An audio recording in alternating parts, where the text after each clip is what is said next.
إلا بالله العلي العظيم. أعوذ بالله من الشيطان اللعين الرجيم. بسم الله الرحمن الرحيم. الحمد لله رب العالمين والعاقبة للمتقين.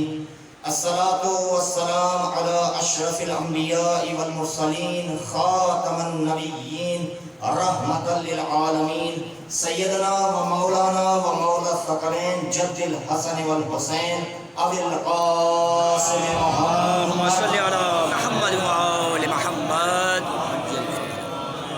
وآل بيته الطيبين الطاهرين المعصومين المظلومين ولعنة الله عليهم أجمعين من يومنا هذا إلى قيام يوم الدين. أما بعد فقد قال الله تبارك وتعالى في محكم كتابه المجيد وفرقان الحميد وهو قوله الحق. بسم الله الرحمن الرحيم. ان الدین عند اللہ الاسلام. صلوات پڑھیں محمد. اللهم صل على محمد وآل محمد. بسم اللہ الرحمن الرحیم. الحمد للہ الذی ہدانا لنہتدی لولا لقد ہدانا اللہ.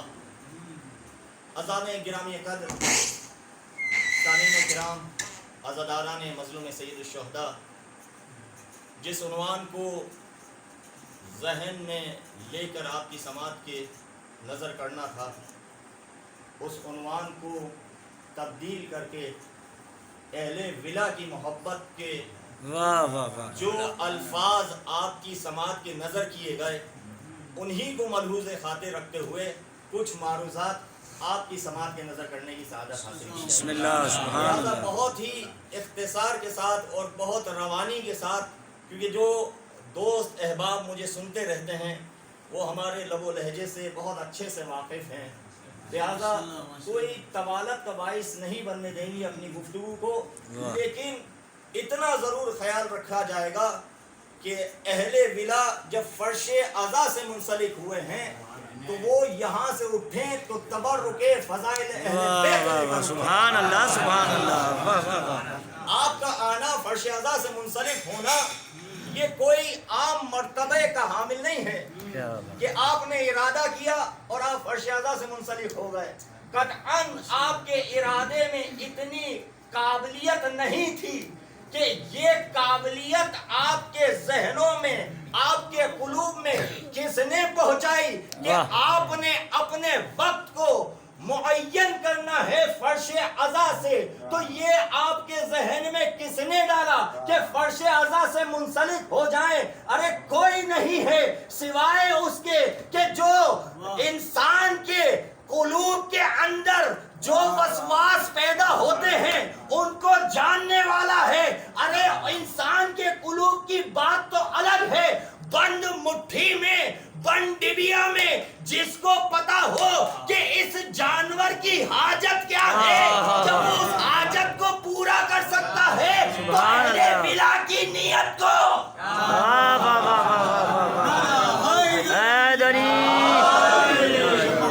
ماشاء اللہ.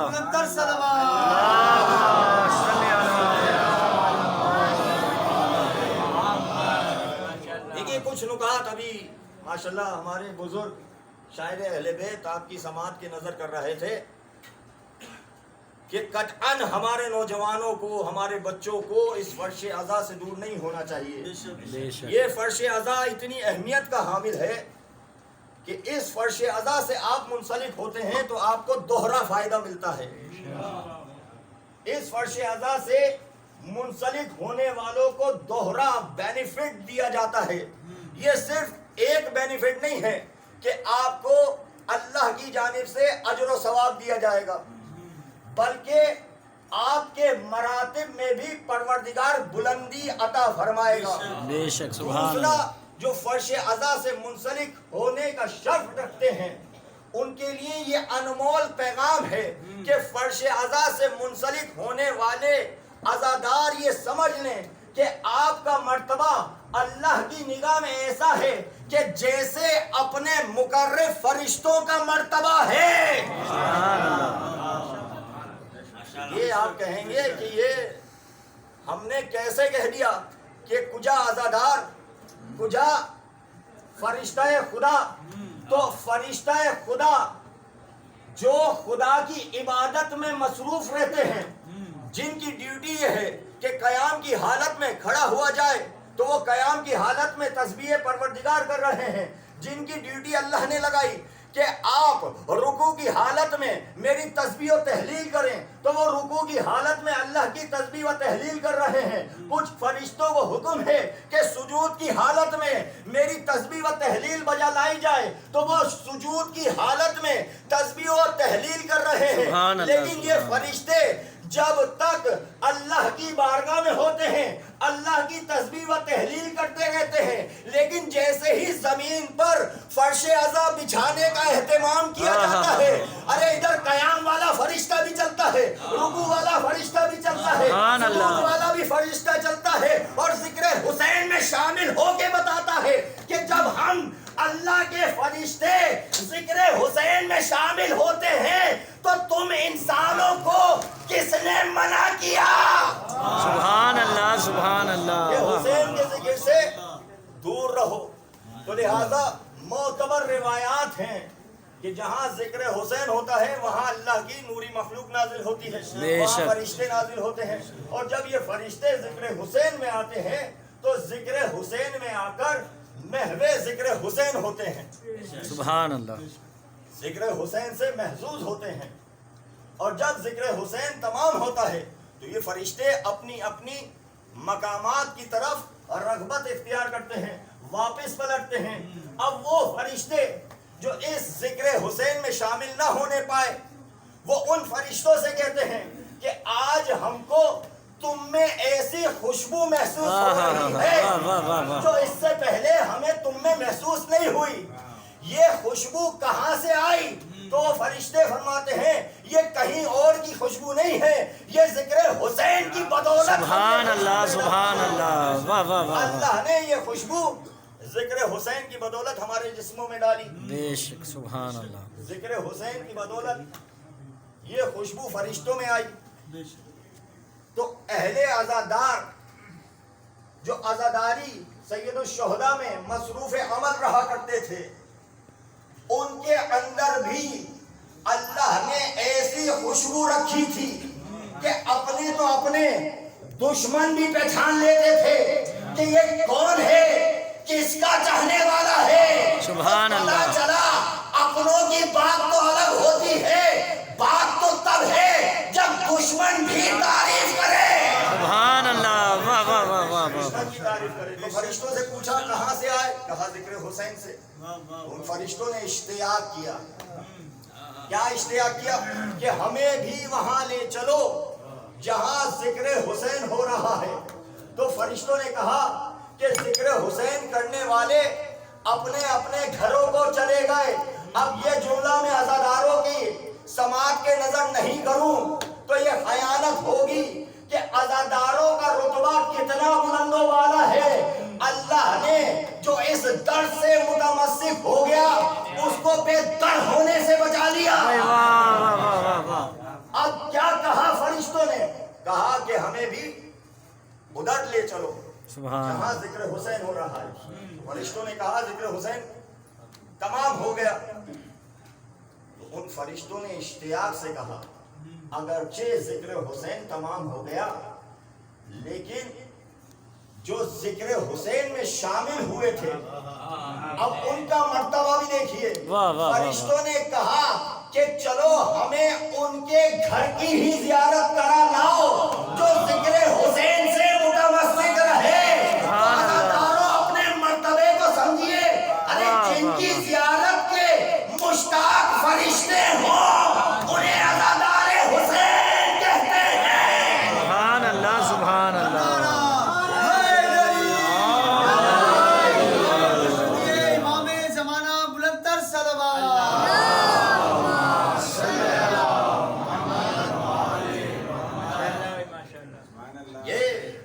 فرش عزا سے منسلک ہونے کا ایک رتبہ ہے، یہ امتیاز ہے، یہ سند ہے، یہ ایسی سند ہے کہ جو تا قیامت آنے والی نسلوں کو پیغام دیتی ہوئی نظر آتی ہے کہ دیکھو ہم نے ان کو مانا ہے کہ جن کو اللہ نے منوایا ہے، ہم نے ان کو نہیں مانا جسے دنیا نے منوایا۔ بھائی دنیا منوائے تو اپنے جیسے کو منوائے، لیکن اگر اللہ منوائے تو اسے منوائے کہ جس میں اہلیت ہو۔ سبحان اللہ، جس میں اہلیت ہو۔ اللہ اگر آدم کے خاکی پتلے میں اپنے امر کو داخل کر کے حکم دے رہا ہے کہ سب کے سب سجدے میں گر جاؤ، تو یہ حکم تمام فرشتوں نے سنا، تمام ملائکہ نے سنا۔ اب جیسے ہی حکم پروردگار تھا، حکم پروردگار کے ملتے ہی تمام کے تمام فرشتے سجدے میں چلے گئے، الا ابلیس، سوائے ابلیس کے۔ اب قرآن نے ابلیس کے بارے میں درج کیا کہ جب سب سجدے میں گئے، ابلیس سجدے میں کیوں نہ گیا؟ تو وجہ انکار سجدہ کو بھی بیان کیا گیا۔ اللہ نے فرمایا ابا واستکبرا وکان من الکافرین، اس نے تکبر اختیار کیا۔ اس سے ایک پیغام یہ بھی ملا کہ جو تکبر اختیار کرے اس کا رشتہ رحمان والوں کے ساتھ نہیں ہوتا، شیطان والوں کے ساتھ ہوتا ہے۔ لہذا تکبر سے پرہیز کرنا چاہیے۔ ابا واستکبرا، اس نے تکبر اختیار کیا۔ اب یہ آیت ہے وکان من الکافرین، وہ تو کافروں میں سے تھا۔ یہ لفظ کانا فعل ماضی میں دلالت کرتا ہے، گزرے ہوئے زمانے پر دلالت کرتا ہے۔ اب اللہ نے لفظ کانا استعمال کر کے بتا دیا کہ دیکھو یہ ابلیس جو ہے یہ کافروں میں سے تھا، یہ شیطان جو ہے یہ کافروں میں سے تھا۔ تو اب سوال میں کرتا ہوں کہ یہ شیطان جو ہے یہ تھا تو کافروں میں سے، لیکن یہ بتائیے یہ شیطان کافروں میں سے ہو کر بیٹھا ہوا کہاں تھا؟ یہ شیطان بیٹھا ہوا کہاں تھا؟ تو آواز آئے گی، تمام متفق ہو کے یہی کہیں گے کہ یہ شیطان صفے ملائکہ میں بیٹھا ہوا تھا، ملائکہ کی صفوں میں بیٹھا ہوا تھا۔ یہ شیطان نور والوں کے ساتھ بیٹھا ہوا تھا، یہ شیطان معصوموں کے ساتھ بیٹھا ہوا تھا۔ تو بھائی اس سے یہ بھی پیغام ملا کہ جو معصوموں کے ساتھ بیٹھے، جو نور والوں کے ساتھ بیٹھے، اس کو لائے کے ہدایت نہ جاننا۔ ارے جس کے دل میں عقیدہ ہو اس کو لائے کے ہدایت جانیے گا۔ یہ مت دیکھیے گا کہ جناب نور والوں کے ساتھ بیٹھے تو ہدایت یافتہ ہوئے، معصوموں کے ساتھ بیٹھے تو ہدایت یافتہ ہوئے۔ تو بھائی ابلیس کے بارے میں کیا کہیے گا؟ اللہ نے یہ آیت بھیج کے پیغام دے دیا کہ دیکھو نور والوں کے پاس بیٹھنا لائق ہدایت ہونے کی دلیل نہیں ہے کہ صرف نور والوں کے ساتھ بیٹھا۔ اب قضیہ کیا تھا؟ قضیہ یہ تھا کہ اللہ نے جناب آدم کے خمیر کو اپنے ہاتھوں سے گوندا، حضرت آدم کو روئے زمین پر پہلا خلیفہ بنا کر بھیجا گیا اور کہا انی جاعل فی الارض خلیفہ، میں زمین پر خلیفہ بنانے جا رہا ہوں۔ تو آدم کو اللہ نے اپنے ہاتھوں سے بنایا، اپنے دونوں ہاتھوں سے بنایا۔ قرآن میں اس کا تذکرہ کیا اور یہ پیغام بھی دیا کہ دیکھو جسے دونوں ہاتھوں سے بنایا جائے اگر اس کا انکار کریں تو ابلیس کہلائیں، شیطان کہلائیں۔ اللہ نے پہلے خلیفہ کے معیار کو بتا کر اپنی حجت کو تمام کر دیا کہ جسے ہاتھوں سے بنایا جائے اس کا انکار کرنے والا ابلیس کہلاتا ہے۔ اب چاہے انکار کرنے والا آسمان پہ ہو یا قدیر کے میدان پہ ہو،